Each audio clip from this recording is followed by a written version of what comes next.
Magandang gabi po, mga kabikay. Welcome po sa ating Barangay Kapre. Isa na naman pong kwento na mula sa tunay na pangyayari ang ating ibabahagi. Simulan natin. Popoy! Popoy! Ano ba? Napadungaw ako sa bintana nang marinig ang boses ni Aling Juday. Halos kalad ka rin niya pauwi ang anak na si Popoy. Ilang ulit ko bang sasabihin sa'yo na wag kang lalapit sa bahay na yan? Gumulong kasi dun yung bola ko. Kukunin ko lang naman po eh. Umiiyak na rason ng bata, pero ang nanay niya ay panay lang ang dakdak. Lah, ano po bang meron sa bahay niyan? Bakit po pinagbabawal ang lumapit dyan? Tanong ko kay Lola habang tinatanaw ang katapat na bahay. Wag kang tumingin sa mga bintana. Pati na sa pintuan. Sagot ni Lola na mas lalong nagbigay sa akin ng rasong mag-usisa pa. Bakit naman po? Tanong ko sabay harap sa kanya.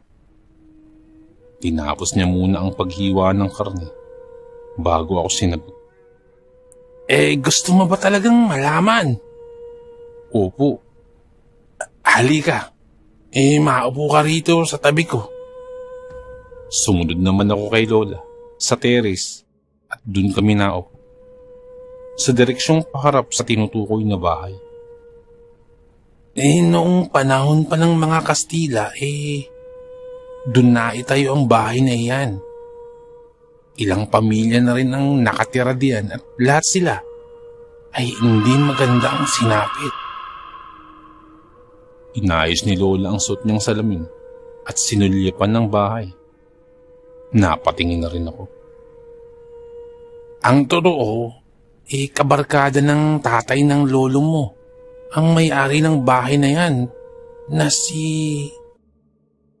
Naipikit ni Lola ang mga mata na tila ba hinahagilap sa isipan ang nakalimutang pangalan.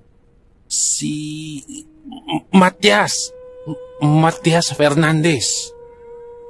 Hindi ko naabutan ang kwento ng kaganapan sa loob ng bahay na iyan. Nang ikinasal kasi kami ng lolo mo, wala na ang pamilyang Fernandez dyan. Tung akin pawang naririnig ko lamang sa usap-usapan dito sa atin na masasabi ko ring totoo kasi minsan ko nang makita ang mga ito.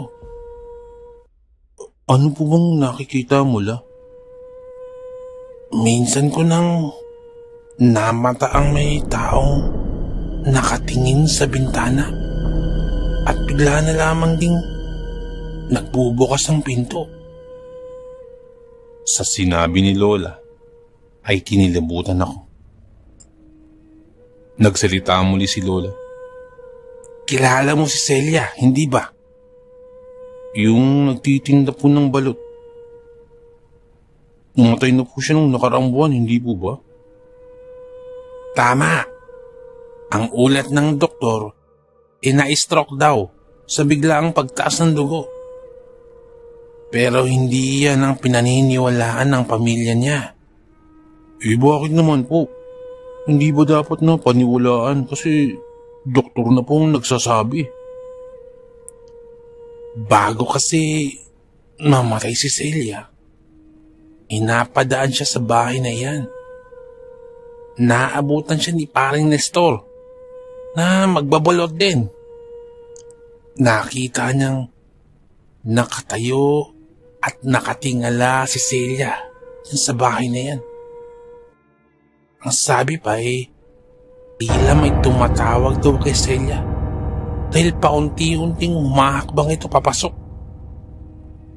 Mabuti na lang at naawat ni paring Nestor dahil kung hindi, nakapasok na sana si Celia.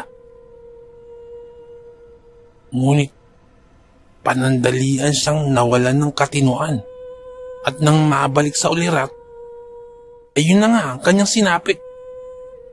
Malungkot na pahayag ni Lola. At alam mo ba na lahat ng namatay sa lugar nating ito ay pinaniniwalaang pare-parehong sa kaso ni Celia? Dagdag pa ni Lola. Talaga po ba? Hindi makapaniwalang tanong ko. Hindi kaya maling paniniwala lang yan, La? Alam naman nating lahat na basta matatanda na ang ating kausap, marami talaga tayong makukuhang impormasyon na mag-aalangan tayong paniwalaan. At saka, sinabihan na ako ni na Mama at Papa bago nila ako ihatid kay Lola. Naaasahan ko ang samot-saring kwento niya bilang panako. Kaya heto, hindi ko alam kung maniniwala ba ako o hindi. Linton, kailanman ay hindi nagsisinungaling si Lola. Seryosong saad ni Lola. Kung kaya't napaseryoso na rin ako. Ituloy mo na nga lang yung kwento mo. Pagkway sabi ko. Pagkas ganung linyahan na ang babanggitin ni Lola, itinito nila ng pangaral na ang kasunod nun. Sa susunod na bakanting oras na lang, magagabi na. Kailangan ko pang maganda ng hapunan natin. Pero La, wala na akong nagawa nang makalayo na si Lola. Naiwan naman akong napabuntong hininga na lamang. Ipinuwesto ko na lang ng maayos ang sarili sa inuupuan at nagsimulang magmuni-muni nang may nakatawag ng aking pansin. Otomatikong napatingin ako sa harapan ng katapat na bahay na paunti-unting bumukas ang pinto kasabay ng pag-ihip ng hangin. La! Sinubukan kong tawagin si Lola dahil sa nakaramdam na rin ako ng kakaiba. Lola! Ulit ko pa, pero wala man lamang sumagot na nagmumula kay Lola. Tuluyang nagbukas ang pinto at tanging kadiliman ang bumungad sa paningin ko. Distansya naman ang bahay namin sa bahay niyon, kung kaya't hindi ko masyadong makita kung meron mang kahit na ano sa loob nito. Nalipat naman ang pansin ko sa ikalawang palapag ng bahay dahil sa pagbukas sara ng mga bintana at ilaw. Sumasayaw rin ang mga kortina at sa ilang segundong pagtitig dun ay unti-unting lumilinaw sa paningin ko ang isang figura ng tao. Dinamba ng kaba ang dibdib ko sa nakikita. Kikilos na sana ako para pumasok sa loob. Pero ano ba't hindi ko magawang ikilos ang katawan? Maski mata ay hindi ko na magawang bawiin pa. Tila ba hindi makagalaw ang katawan lupa ko kung kaya't bigo ako makagawa ng kahit na ano. Hindi lang isang bintana ang makikitaan ng figura ng tao, kundi lahat ng bintana ay mayroong nakadungaw na parang tao. At lahat sila ay nakatingin sa akin. Umihip ng umihip ang hangin na pati pinakamaliit na alikabok sa kalsadang namagitan ay nilipad na. Mas nangatog ang tuhod ko nang may kabaong na lumabas mula sa pinto ng bahay na yun. At papunta ito sa kinatatayuan ko. Nanlalaki na ang mga mata ko at hindi na maawat-awat ang pinagsamang kaba at takot sa pagsapi na ito sa akin. Ilang metro na lang ang layo ng kabaong na yun. At sa pagtapat sa akin, ay bumukas ito. Ah! Doon lang ako nakasigaw ng bumangon ang bangkay na kaparehong-kapareho ko mula sa pagkakahiga sa kabaong na yun. Iho! Iho! Hoy! Napatigil ako sa pagsigaw nang sapakin ako ng taong kaharap ko ngayon. Napagtanto ko naman na nawala bigla yung kabaong na nakikita ko kanina. Hoy, iho! Ano ba? Kanina pa ako salita ng salita rito. Iritadong sabi ng lalaking may katandaan na. Bakit po? Pilit kong binawi ang sarili mula sa pagkatakot sa pangitain kanina. Para naman makausap ako ng matino ng kausap ko ngayon. Ay! Paring Naldo! Nandito ka na pala. Kanina ka pa ba? Tumabi naman ako agad nang lumabas si Lola. Nako! Kanina pa ako, Maring Linda. Itong apo mo. Para bang wala sa sariling pag-iisip kanina nung kinakausap siya. Pailing-iling na pagtatapat ng lalaki. Bakit naman? Linton, ayos ka lang ba? Baling sa akin ni Lola na may pag-aalala. Opo la. Patangu-tangu saad ko. O siya. I-discard ako ng atong tubig. Makauwi na ako. Pagko ay sabi ng lalaki. Mabuti pa nga. Sang-ayon naman ni Lola. O Linton, tulungan mo si paring Naldo sa pagdidiskarga na. Diretso mo na rin sa kusina, ha? Tumulong ako sa pagbababa ng tubig. Pero hindi ko maiwasang mapasulyap-sulyap sa katapat na bahay. Iho, tutulong ka ba o tatayo ko na lang dyan? Pansin sa akin ng lalaki bago ito pumasok sa bahay habang pasan-pasan ang isang galon ng tubig. Tumalima naman ako. Pero hindi inaasahan na napapitlag ako sa gulat nang sa akmang pagbuhat ko ng galon may tumambad na maputlang muka. Ano naman nangyari sa'yo? Tanong ng lalaki. Nakabalik na pala ito. Wala po. May nakita lang po. Sige po. Sabi ko at saka nagmamadaling pumasok. Dala ang huling galon namin. Nasa higaan na ako nun. 8:00 nang mapasulyap ako sa rilong nakasabit sa dingding. Maaga kasi kaming naghapunan ni Lola. At maaga rin siya kung matulog. Kaya heto, nasa kanya-kanya kaming kwarto. At hindi ako sanay sa ganito.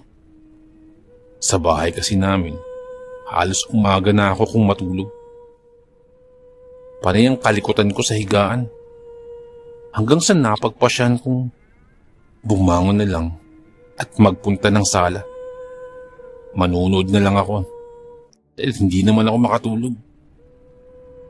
Komportable akong naupo sa malambot na upuan habang titig na titig sa palabas ng telebisyon. Hininaan ko lang ang ingay dahil baka magising pa si Lola. Hindi ko na rin binuksan pa ang ilaw. Baka mapansin pa ni Lola na gising pa ako. Nasa ganung posisyon ako nang bigla na lamang namatay ang TV. Brown out ba? Bulalas ko. Nilapitan ko ang TV at sinubukang paganahin ulit. Habang pakapakapang kumukumpuni, ibigla na lamang umaninag ang silaw ng ilaw mula sa aking likuran. Agad-agad kong sinundan ito ng aking tingin. Napalunok ako sa pagkabuhay ng takot at kaba nang mapagtantong nagmumula ito sa abandonadong bahay sa tapat. Muli rin ako napalingon ng maramdamang may presensyang dumaan sa aking likuran. La, mahinang tawag ko, pero tanging nakabibinging katahimikan ang sumagot. Sinulyapan kong muli ang abandonadong bahay. May ilaw talaga ron. At tila ba may mga taong nagdiriwang ng kung anong selebrasyon. Lumapit ako sa bintana para makita ng maayos ang bahay na yun. Pero papalapit pa nga ako sa bintana, ay tumambad agad sa harapan ko ang maputlang muka. Ah! Napalakas ang sigaw ko dahilan upang magulantang si Lola. Hoy! Linton! Ano ba? Sabing gabi na nagsisigaw ka riyan. Papikit-pikit niyang saad habang itinuon ng flashlight direkta sa mukha ko. La! May tao! May tao! Nanginginig na sabi ko. Anong tao? Tanong niya matapos buksan ng ilaw. Nagtaka naman ako. Kung ganun may pumatay lang ng kuryente kanina. Ano bang nangyayari sa'yo, iyo? Bumalik ka na nga sa kwarto mo. Sabi ni Lola at iniwan na ako. Pero bago yun, dinagdag pa siya. Hayaan mo lang na bukas ang ilaw kung natatakot ka. Lo, teka po. Pigil ko sa kanya bago pa man siya makapasok sa kwarto niya. Bakit? Baling ni Lola. May tao sa abandonadong bahay. Pagkarinig nun sumeryoso naman ang ekspresyon ng mukha ni Lola. Pagkarinig nun sumeryoso naman ang ekspresyon ng mukha ni Lola at agad na sinilip ang abandonadong bahay. Wala naman Pagkukumpirma pa niya. Mayroon talaga Parang may pagdiriwang dun. Natatakot pong pagtatapat. Bumalik ka na sa kwarto. Matulog ka na. Nagmamadaling sabi ni Lola at itinulak pa ako papunta sa kwarto ko. Magsasalita pa sana ako pero minabuti ko na lang na manahimik. Baka magalit pa si Lola kung magsasalita pa ako. Nang papasok na ako sa kwarto, nakita ko naman si Lola nagsindi ng kandila at nagdasal sa harap ng altar. Lumipas ang ilang minuto pero hindi pa rin ako makatulog. Nakailang bangon higa na ako pero wala pa rin.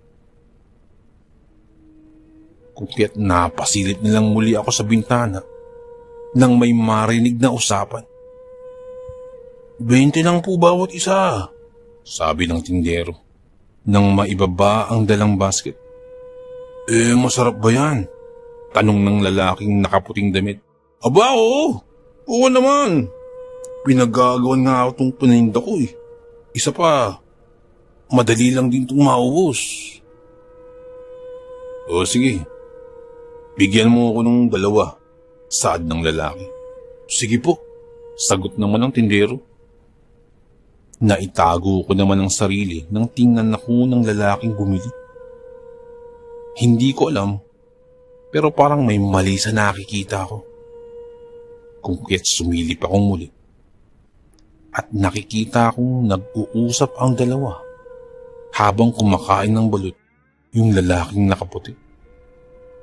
Ang tindero naman ay kumain na rin nang abutan siya ng balut ng lalaki. Habang lumilipas ang minuto, nakita ko na lang na namimilipid sa sakit ng tiyan ang tindero habang napakalaki ng ngisi ng isa pang lalaki.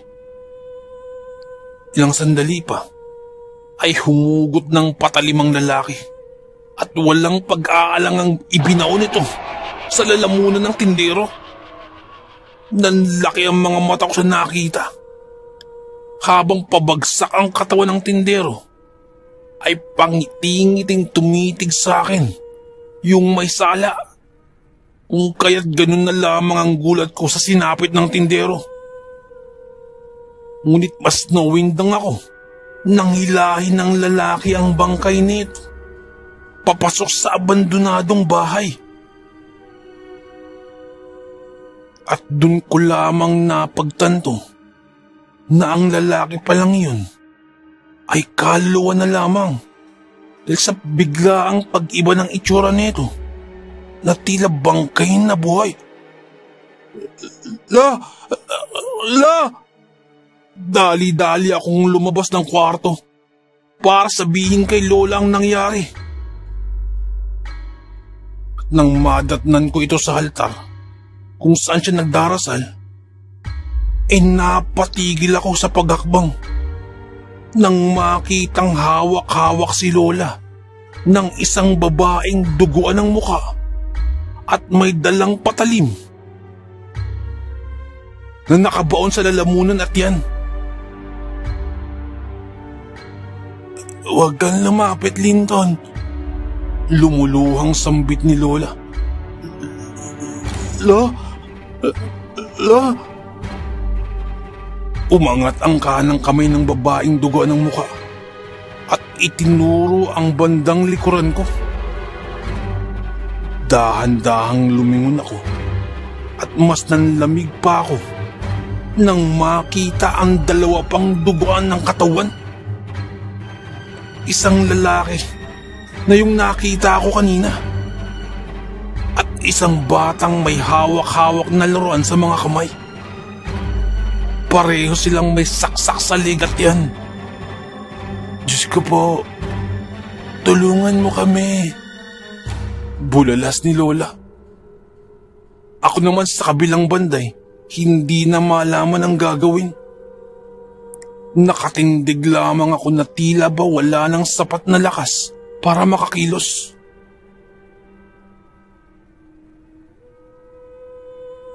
Mabuti naman at nagbalik ka na, Alejandro.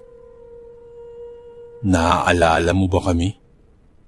Tanong ng lalaki na may bahid na galit ang boses. Napakunot ang noo ko sa kanyang sinabi. Sino si Alejandro? At bakit akong tinitingnan niya habang sinasabi to? Mga katanungang naglalaro sa aking isipan. Matagal na panahon na naming hinihintay ang pagkakataong muli tayong magkakaharap. Ilang dekada na rin ang lumipas nang walang awang kinitlan mo kami ng buhay. Pagpapatuloy niya na mas lalong nagpapagulo sa akin. Sino ba kayo? Tanging salitang namutawi sa umaalog kong bibig. Akala ko magkaibigan tayo. Akala ko lang pala yun. Pinagkatiwalaan kita. Pero hindi ko alam na may maitim ka palang binabalak para sa akin at sa pamilya ko. Galit na sambit niya na sinundan ang pagkabasag ng lahat ng kagamitan sa bahay. Napahiyaw si Lola at maging ako ay napabaluktot sa takot. Sa tanang buhay ko, ngayon ko lang naranasan ang ganitong hindi kapani-paniwalang pangyayari. Alejandro, mamamatay ka na. Saad niya. Sa tansya ko ay nauna nang kumalas ang kaluluwa ko dahil sa sobrang takot. Nang kay daming patalim na nakalutang sa hangin, ang lahat ay nakatuon sa akin. Ang katapusan mo ay ang katahimikan naming lahat. Sabay at paulit-ulit nilang saad. Malapit nang lumapat sa katawan ko ang mga patilim. Nang biglang magsalita si Lola. Hindi siya si Alejandro. Kamukha lang niya si Alejandro. Pero hindi siya yan. Apo siya ni Alejandro. Apo. Humihikbing sabi ni Lola. Naguguluhan naman ako sa nangyayari. Hindi ko alam kung ano nangyayari. Matagal nang patay si Alejandro. Nang mamatay kayo, 1 buwan ang lumipas, ay winakasan din niya ang buhay sa pagsisisi sa kanyang kasalanan. Napatingin lang ako kay Lola, pati na rin ang tatlo pang naririto. Apo lang siya. Hindi siya ang may responsibilidad sa sinapit ninyo. Napalunok naman ako nang balingan ako ng tatlo. Linton po ang pangalan ko. Papulong kong sambit. Maniwala kayo. Hayaan na lang nating mamuhay tayo ng tahimik at kalimutan ang nakaraan. Nang sa gayon ay wala nang mabubuhay sa galit at takot. Pagpapatuloy pa ni Lola. Nagkatinginan yung tatlo. At ilang sandali pa ay tumalikod na sila. Napahinga naman ako ng maluwag nang mawala sila sa aking paningin. Kinabukasan, kaagad kong tinanong si Lola kung ano nga bang nangyari. Ipinagtapat naman niya sa akin ang katotohanan. Si Alejandro, siya ang ama ng iyong lolo. Matalik na magkaibigan sila ni Matias. Pero sa hindi inaasahang pagkakataon, ay may sumubok sa dalawa. Kaya't nagawang wakasan ni Alejandro ang buhay ng kaibigan sa kadahilanang mas lamang sa anumang bagay ang kaibigan. Lagi na lang itong pinupuri ng lahat ng tao, samantalang siya ay tinuring lamang na sampid. Nang makatiyempo ay pinasok ni Alejandro ang bahay ni Matias.